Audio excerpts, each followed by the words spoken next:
we go. Here we This go. is Jackie, and I am talking with the gents of MiSSIO.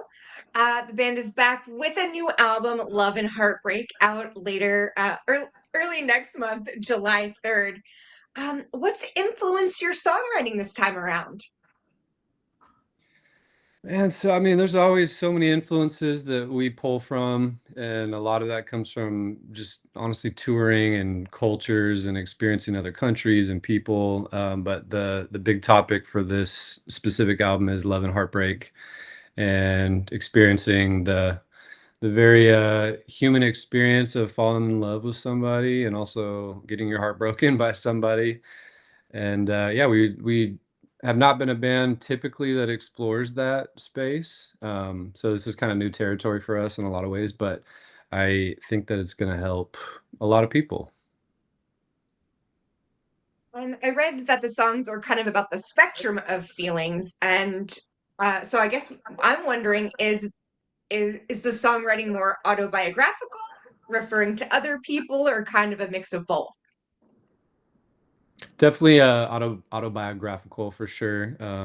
The I'm not somebody that dates very often, and just because I've been focusing on MiSSIO and building this thing and touring, and it's just hard to keep relationships in this industry. But I was in a relationship the last couple years and experienced both spectrums of love and heartbreak at the same time. So it's been beautiful to be able to process emotions because I think that as artists, that's what we get to do with our songs and songwriting is being able to use it kind of like a diary of sorts to get certain things out and expressed.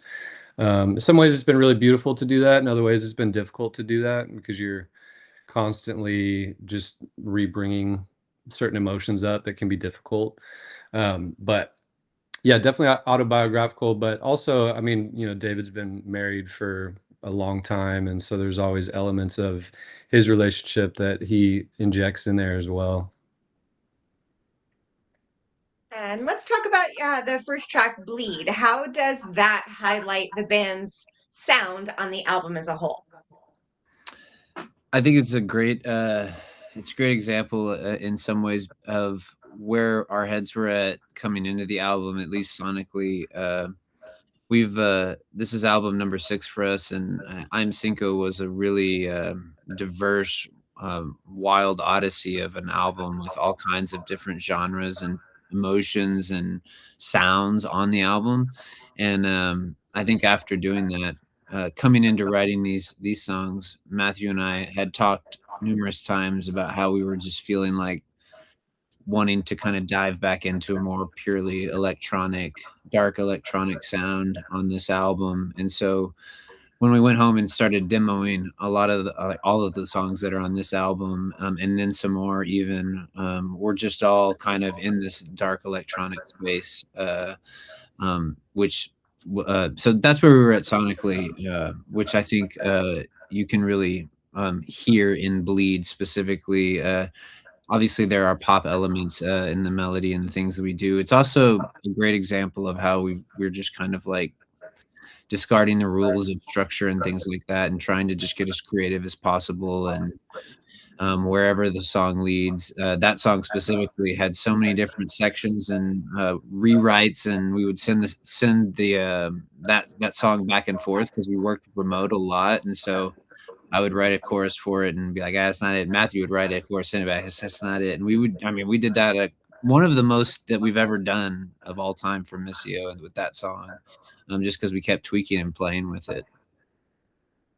What do you think it is about love specifically, both the good, the bad, and everything in between that makes such good fodder for a song? It's a good question. I think it's I mean, as human beings, I believe in community, and I believe in us being able to utilize community as a way to understand true meaning and identity. And so living in a culture that is focused on success and it's very capitalistic, I think we lose sight of what it means to experience being a human. And I think love itself is the greatest emotion that you can experience, um, because it's so sacrificial of getting outside of yourself and pouring yourself into somebody else and saying, despite my own bullshit or despite my own struggles, I want to walk through life with you in your struggles. And I just think it's incredibly selfless. And it's just, yeah, I consistently, like, when I think about all the success that I've ever achieved in this band or just in my life, it somehow still feels shallow. Like there's still a massive void that I have. But that seemingly has only been filled by experiencing this like form of sacrificial love, even outside of a relationship with my family or my best friends, or like there's just something so powerful, and I'll just say spiritual about it that I can't even understand a lot of times. But I trust that thing that resonates within me, that knowing that when I am experiencing that, it's like this is like my purpose is to be able to do this as much as I can. And I think that that's a good point you brought up, that love is not just the romantic love. There is platonic love as well. And I think that that's also really interesting to kind of dive into artistically. Absolutely. Absolutely. Yeah, it's beautiful.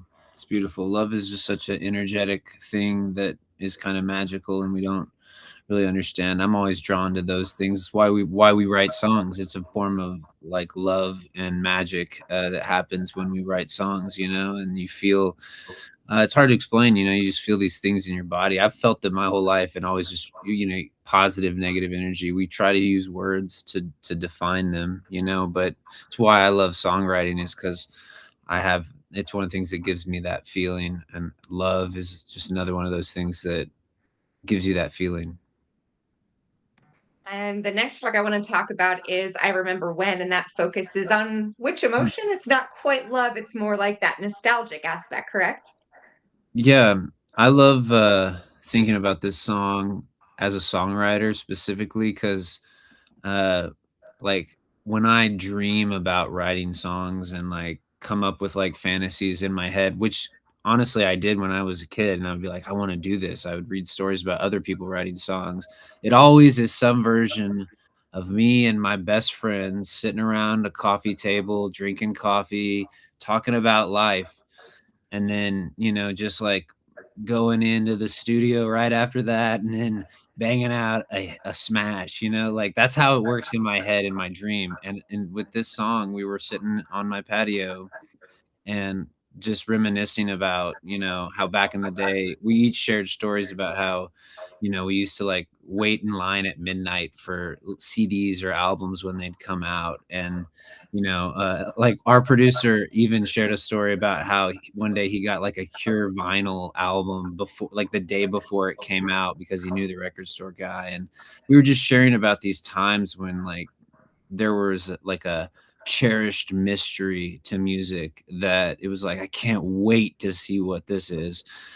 Which is obviously contrasted by now. It's like, hey, everything's available now. We're not even going to advertise it before, because no one has the appetite to not have it now. So anyways, that's what inspired. So we kind of talked about that for a long time, and we all resonated with it, went inside and wrote this song. And it really does translate that feeling of like trying to get back to a space that makes you feel good again.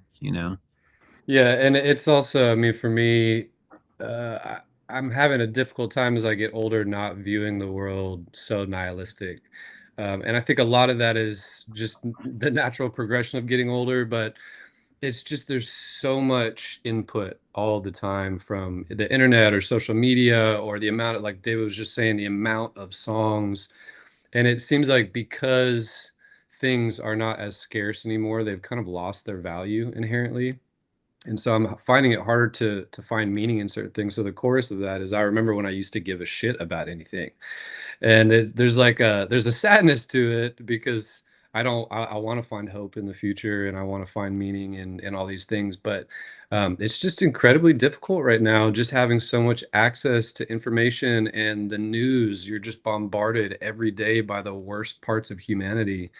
And I think it's going to take self-discipline from all of us to put our attention on the things that do bring meaning and do bring hope.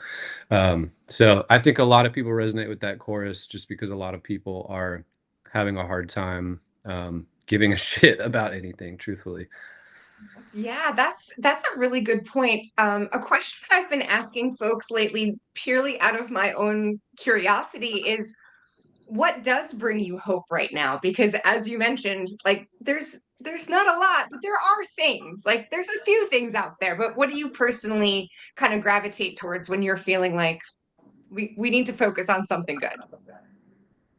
For me personally, like I have to have time away from music. We started figuring this out like a couple years in because we would just literally in the early days of MiSSIO, Matthew was like a roomie with me, and we lived in the same house. We would like go down the hall, knock on the door. It's like, yo, ready to send out this email, whatever, all like 7 days a week, 24/7. So we had to learn how to take breaks and stuff. And one of the things that I've just fallen in love with is just gardening and spending time in nature and learning. Like I vegetable garden and all this stuff, and just spend a lot of time. We also have chickens and all kinds of things, kind of little homestead on our little property here. And so I've just fallen in love with that, and just think that balance is good, in life. I've learned that, I can't just put my whole identity into MiSSIO because MiSSIO is it's a tough business with music. You're especially as long as we've been doing it. We're going into 10 years now, since, our first album's been out, and, we've seen all kinds of different things, and so that has, been my antidepressant, is putting my hands in the dirt, and harvesting potatoes is my favorite. Oh my gosh, I love that. You took touch grass very seriously, and I applaud you for that. That Oh, sounds yeah, I don't mess wonderful. around with that. That's the way I live. Nice. Yeah, I think a similar thing for me. I mean, it's one of the reasons why I moved up to Seattle is the nature up here and being able to go to the ocean when I want or go to the forest and hike if I want. Putting my phone down is a big one, just in not always being so easily accessible because I'm somebody who has my phone on me almost 24/7. And I just think it's important to be bored again because I don't think we allow ourselves to be bored very often. And to me, that's where some of the best ideas have come from in this band and business, but just in life in general is like having the space to kind of clear my mind. So when I get to go up there and do some of that, it's one of the most beneficial things just for my own mental health. Well, it sounds like you both have some good outlets, and that's always good to hear. Um, we were talking about, I remember when, and that being nostalgic. Is there a concert that you have performed in, or even one that you have just gone to for actual, just your own enjoyment that you're kind of nostalgic about? Uh, I don't know how to answer that, but I'll just say the first thing that I thought about, which is, like, to date, for, like, a long time, if you ask me, like, what my favorite concert as, like, a total fanboy that I've ever been to was, I got to see Muse, on their Absolution tour, and Austin was, like, the last show of the whole US run, and they, like, smashed all their gear on stage, and it was just, like, the whole show blew my mind, and I was just, like, so excited, and it gave me so much motivation at that time to try to figure out my way, and then, we like, it was, like, gifted from the heavens, like, I don't remember, it was a couple years back now, we got the chance to fill in, for an opening band on the Muse tour and play a show with opening for Muse, and so kinda that was, I mean, I was just super thankful and still can think back to every moment of that show, and, it was a huge show for us, still is. I mean, people come up to us all the time, even though it was just one show, be like, "Yeah, I saw you guys open for Muse in Charlotte," and be like, "Oh, crazy. Yeah, I remember that show, of course," but anyways, that to me, like, when you get to see and then we've gotten to play that same similar thing with Blink-182, that was my first concert I ever saw, and then one of the first concerts we ever played, one of the first big concerts we played was like a big radio fest, and Blink-182 was a headliner, and those moments just blow your mind. Yeah, I think for me, we got to play a festival in the Czech Republic called Rock for People, and we played it a couple times, but the last time we played it, we were the headlining the stage that we were on at like 11:30 p.m. And it was the first time that I felt like we had made it. because there were probably 8 to 10,000 people there, and we walk out and everybody there knows our lyrics and they're singing back to us. And it was this realization that we'd spent years and years dreaming about this moment. We're halfway across the world playing in this different country. We don't speak the language, and these fans are singing our own lyrics back to us. It just showed the power of music and how it resonates with people, even in different languages, that like with what we're feeling when we write it, they're feeling when they listen to it. I just don't think that there's a better feeling that I've ever experienced. So I'll never forget that. And then obviously seeing one of my favorite bands, Radiohead, at ACL was just like a dream come true. So those are top tier moments. Those are all good choices. I do feel like, music is a source of hope, even if it's not trying to be on purpose. But where in the process for you guys as artists do you get the most catharsis? Is it in the writing, the recording, or the performing part? That's interesting. I think I've always, especially lately, um, I would say that it's a combination, and I've always enjoyed the fact that it's cyclical in music because we both have a bunch of friends that are like songwriters that just do songwriting full time. And for me personally, it's that sounds while songwriting is probably the part that I would say is my favorite. Um, it scares me to just do it every day. And like it's important, at least for this project and for me personally, that the songwriting, even though it is my business, that part of it stays sacred and it stays fun. And part of the way that it does that I do that is I have to have balance. I mentioned gardening, but it's also the balance that is music. Like we'll go out on the road for periods of time, performing and promoting an album, and then after that you're exhausted and you've come home and you're filled with these experiences, not only from playing the music on stage, actually very little of that. It's more like traveling and experiencing all these different cultures and seeing the beautiful people of all the different parts of the world that resonate in the different ways that they do. And you have, while you're exhausted, you still have a feeling that you need to express something sometimes. And that's the way it goes, and it's a cycle, and like, and they both are great for me.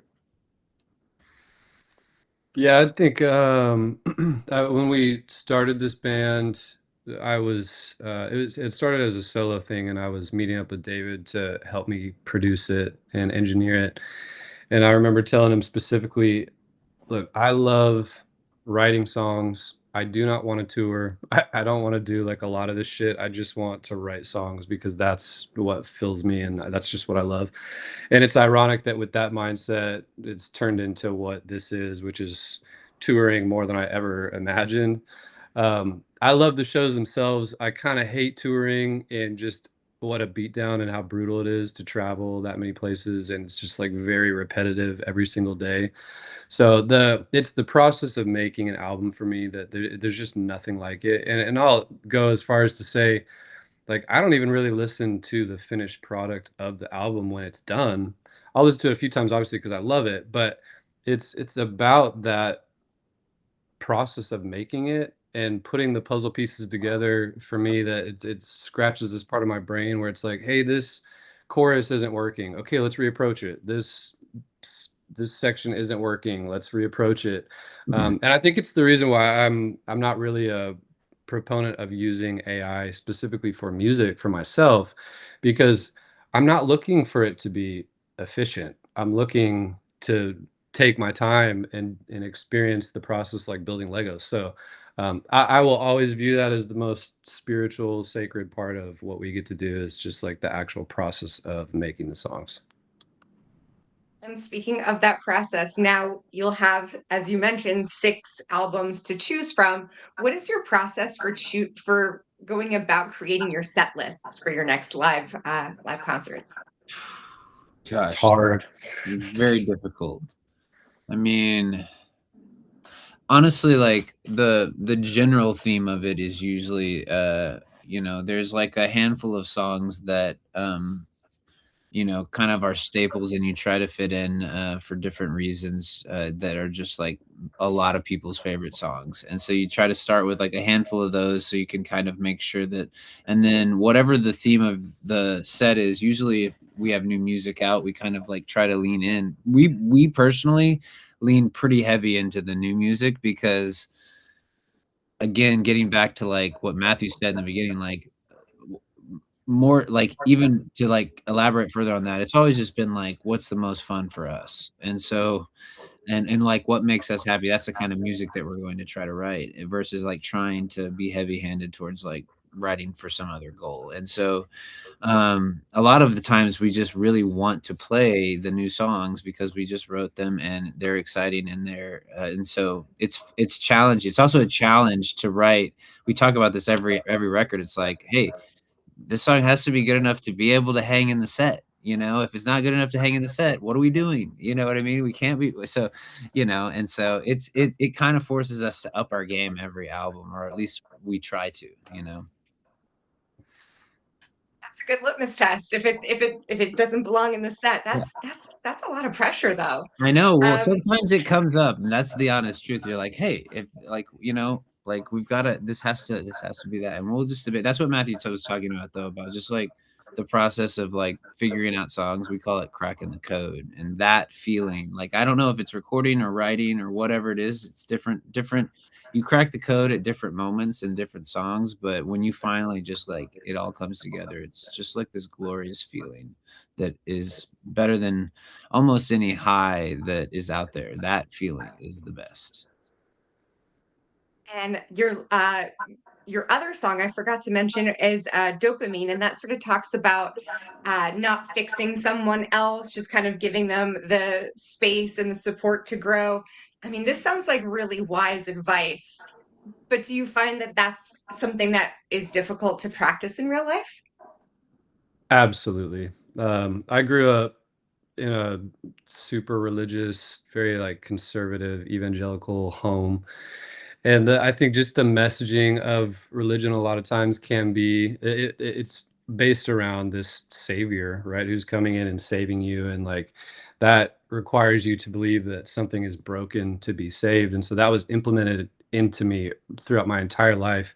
And so then experiencing that in friendships or a relationship with somebody, um, it's easy to think that I am capable of saving somebody from themselves, because it's beautiful to come in as a third perspective and go, "Hey, I see your potential, and I know, like, you may not see it, but, like, I can see it, but the other person has to see it themselves. You can't just come in and just start trying to control the situation." I've dealt with that my whole life in relationships, friendships, and as I've gotten older, I've had to learn I am responsible for me and my actions and how I treat people, and other than that, it's completely up to somebody else. I can't have somebody choose me. I can't have somebody choose themselves. I have no control over that. It has to everybody has their own journey that they have to walk through. So, I'd say that's a big lesson I've learned in the last few years, is just realizing I am only capable of controlling this side of the street.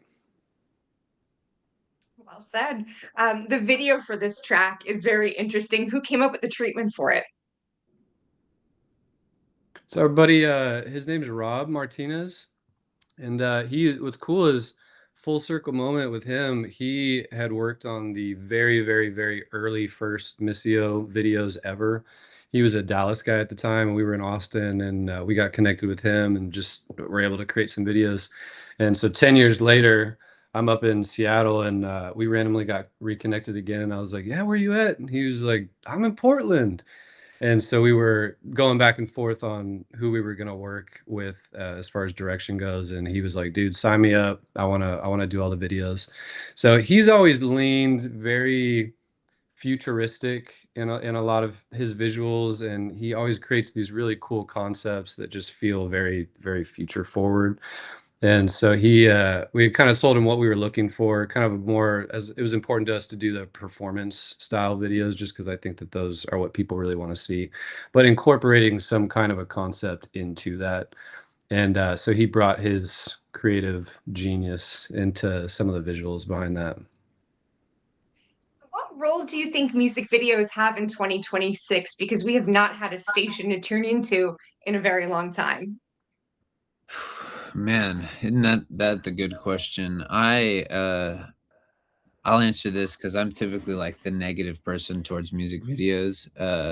I and truthfully, like, um, I've always felt like it's this weird second thing that you have to do. Like all the and a lot of music, almost every musician I know is like, like the music part of it that makes sense. But then you get to the videos, you're just like, "Oof, I don't really know what we're doing here."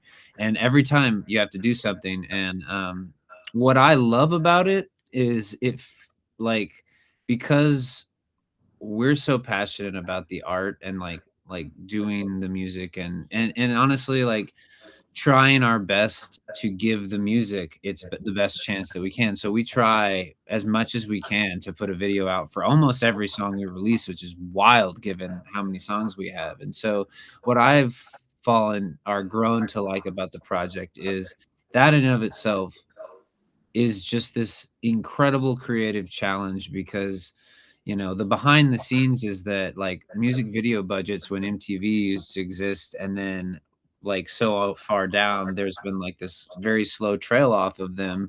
Like those budgets used to be like massive and things used to happen and there would be multiple people and now it's like getting one person who can do everything to join with you who and you guys also do everything and you kind of try to like DIY shoestring everything together on like really like efficient budgets and stuff. And so I think that there is like fun creative challenges in it, but I also don't love that part of the business. I mean, you didn't get in this business to act and perform on video? Yeah, like, Come on. I swear, this is a direct quote. The last, like, I think, like, 2 days ago, we were talking about what we could do for music videos for the next project, and I said, and I quote, "I think we should never be in a music video ever again." I think I said that. That was, like, something that but I say all kinds of shit. Matthew can attest to that. I'm not necessarily all the ideas are not good ideas here, but That's fair. Well, how do you and Matt mentioned this before that he's trying to stay off his phone as much as possible, which if you can, that's amazing. But to be fair, when you're putting out new music, do you feel a sense of not duty, but responsibility to like be on social media and how do you make that feel organic and not commercially? Yeah, it's not man, it's a hard conversation because I feel like it has reached the point that if you choose not to, it's the death of your business.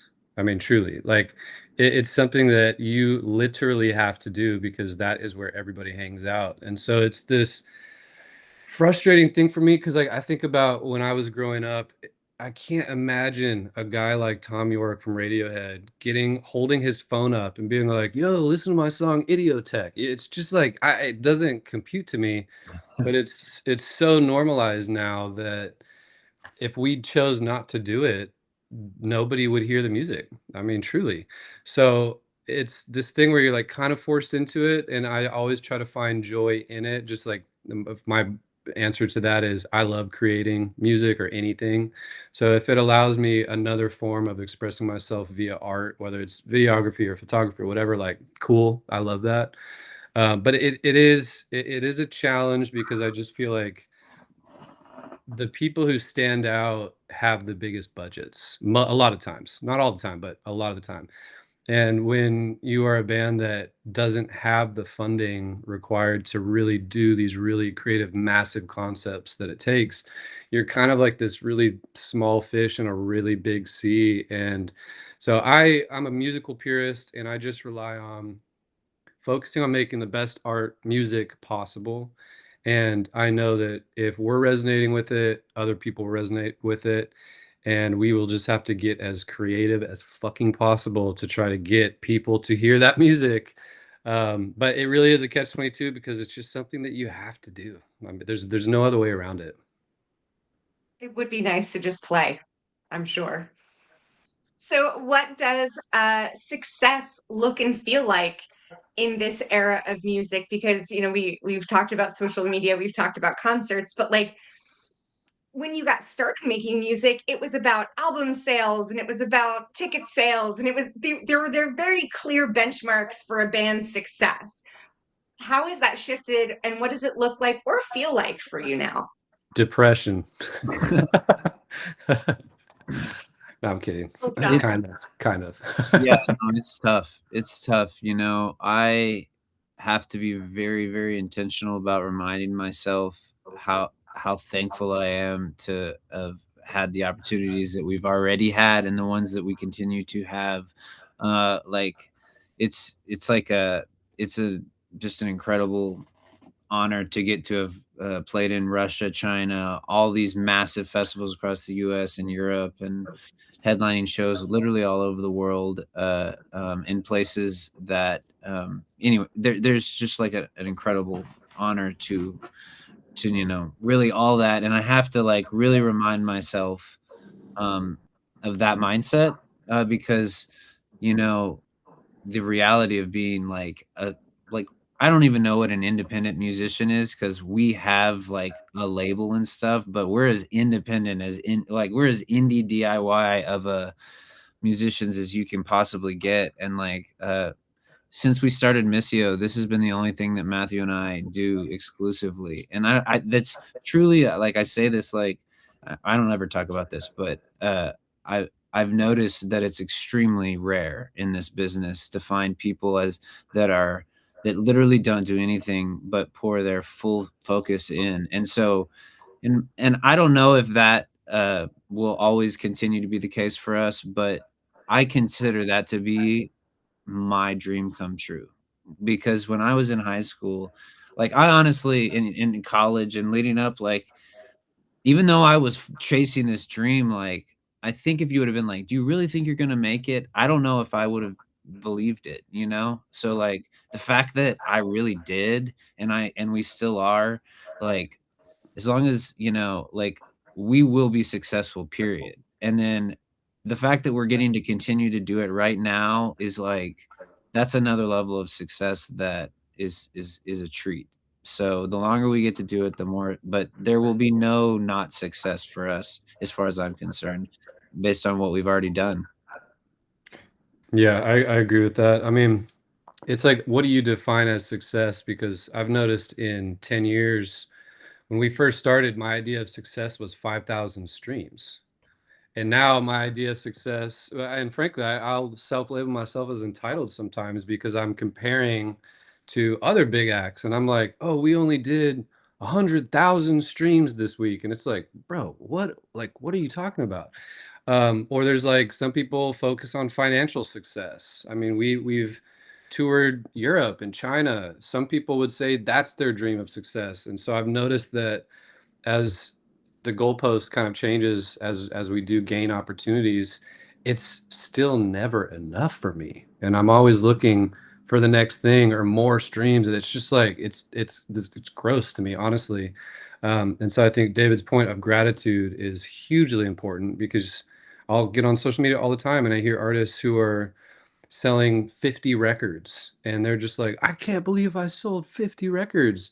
And I'm over here complaining about selling 5,000 records. You know, it's just like it's ridiculous. So to be able to say we have done this for 10 years full time, it's the dream. If I died tonight, I literally would say I've accomplished every single thing I ever could have imagined, and I would be so content with it. It would be amazing. So yeah, it's just gratitude. Gratitude is like so big. I think that that's one emotion I think we can all subscribe to. Love and Heartbreak comes out July 3rd. Thank you, gentlemen of MiSSIO. Have a great rest of your night.